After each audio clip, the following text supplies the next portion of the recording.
pre-Endgame, and especially in the mid-2000 teens, right?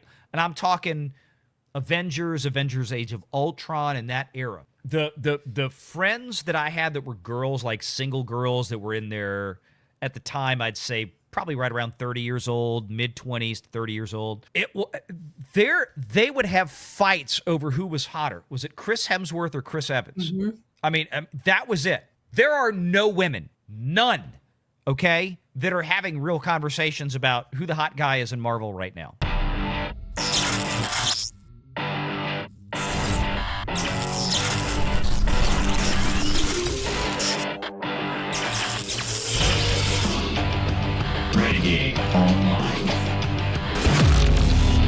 Yeah, Robert Downey Jr. says, Pedro Pascal becoming a star reaffirms my faith in our industry.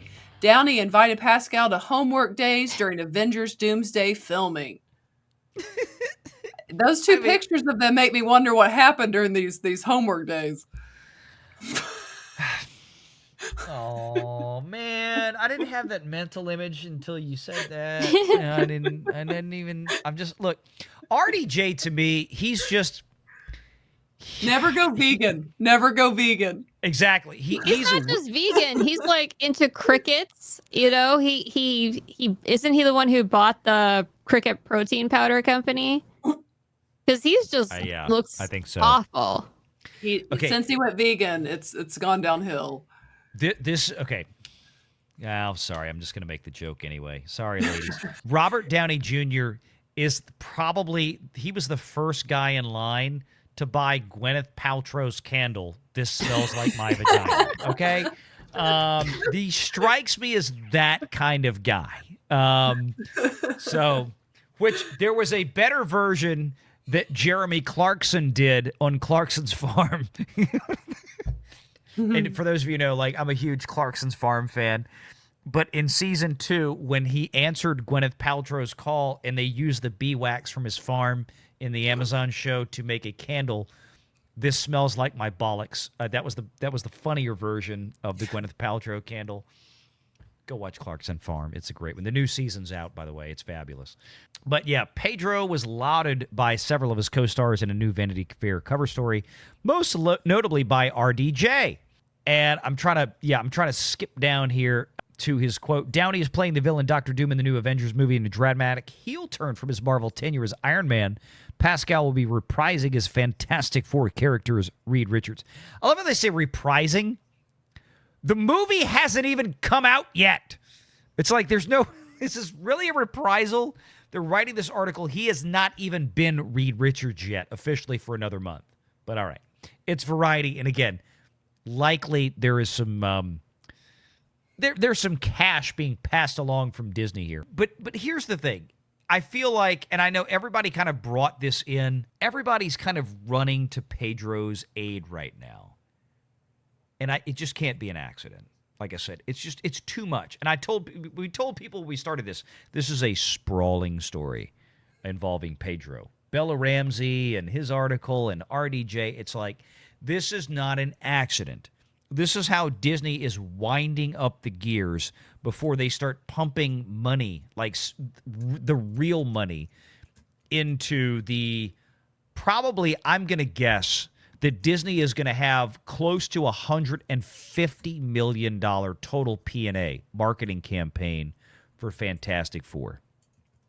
I think pretty easily. And all of this right now, probably 5, maybe 10 million worth of that is what you're seeing in these articles in Vanity Fair and Variety and all this kind of stuff to pump up Pedro as this is the guy, right? Because they think that this is going to get the ladies to the theater, right? Okay, Joe, Michelle, simple question, and I'm dead serious. I know this is going to sound absolutely short bus when I say this, but I mean, this is what Disney's thinking right now. Is Disney's effort to make Pedro Pascal the new Chris Evans and Chris Hemsworth working for you? Absolutely not. First of all, just no. I mean, they're actually even kind of crapping on that with the new I don't know, the guy from the new actor who's playing Johnny Storm, basically saying that Chris Evans' version of that, like, that was toxic masculinity, and he's going to make Johnny Storm be more like in touch with his whatever. So yeah, his feminine side. Yeah, He looks gay. Johnny Storm is gay in this movie. Let's cut the Joseph shit. Quinn is his name. Joseph Quinn. Yeah. Thank you. Whatever his name is. When I saw the trailer for it, I'm like, okay, Johnny Storm is now queer. I'll be straight up. He looks queer. He acts queer. I'm like, he's effeminate. So I mean, that's where we are. But that's Disney these days. So, but yeah, I mean, look at the current state of the MCU. Can you tell me one character? And I'm genuine. I mean, you might have one. I have no idea. But can you tell me a single character right now in the current phase 4, 5, and now I don't even know if we're in 6 yet. Can you tell me of a hot guy that you are just sweet on right now in the new Marvel phase? I think the only masculine man that they had, but they dropped the ball on this severely, is Sebastian Stan as Bucky. But they could have, he had a raging fan base back when Winter Soldier was a thing, and he's not a lead. He's not a lead. They've diminished his character, so not even that. No, I'm just excited to go look at Superman for 2 hours. I mean, because of David Cornsweet, or yeah, I don't think it's that good. Okay. So Michelle's hot on the news. Okay, all right, that's what I was getting to. Okay, I keep mentally comparing him to Henry Cavill. So sorry if he is good looking. I can't tell because he's not Henry Cavill. Well, I'll have to send you pics of him out on this tour because he's looking mighty fine. Okay, there you go. And look, that you just brought up a great point, Michelle, because I didn't intend to get into Superman conversation. I don't want to tonight because I know we're running a little short on time here, but this is my point. You just kind of hit the nail on the head. Marvel is trying to set up Pedro Pascal as the new man's man, right? He's the man every woman wants and the man every guy wants to be. No. No, he's not. He's really not. You're looking at all of the Marvel's universe right now. Joe's looking at all the Marvel universe right now.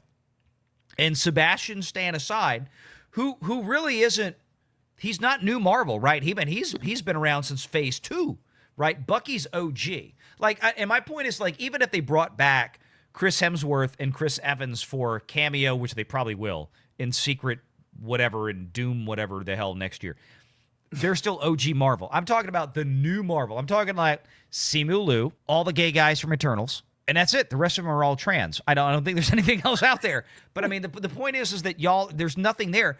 And Michelle's first reaction is, "Oh, I don't give a crap about Marvel, but Superman's hot."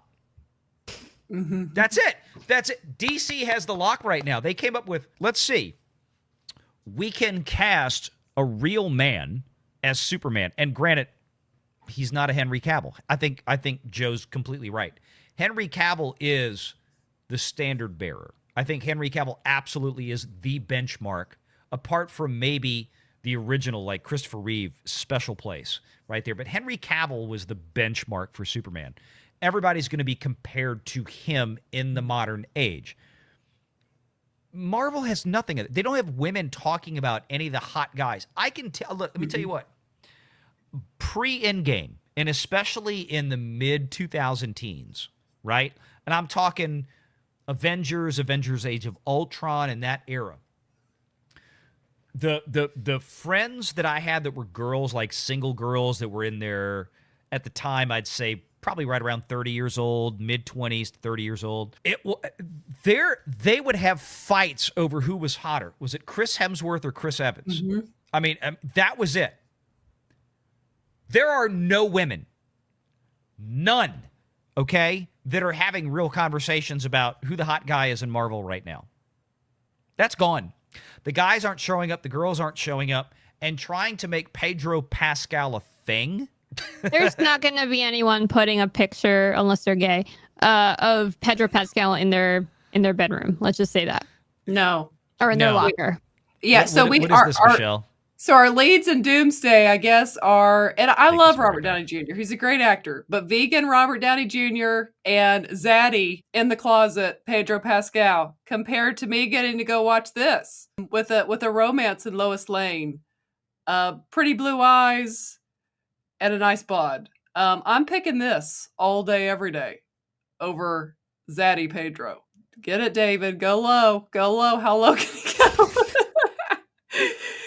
Oh, yeah, I am excited. I get it. Henry Cavill, yeah, he's hot, but David's a very handsome man too. He's very David with a beard. I'd say bearded, jacked David Cornsweat's okay. Yeah.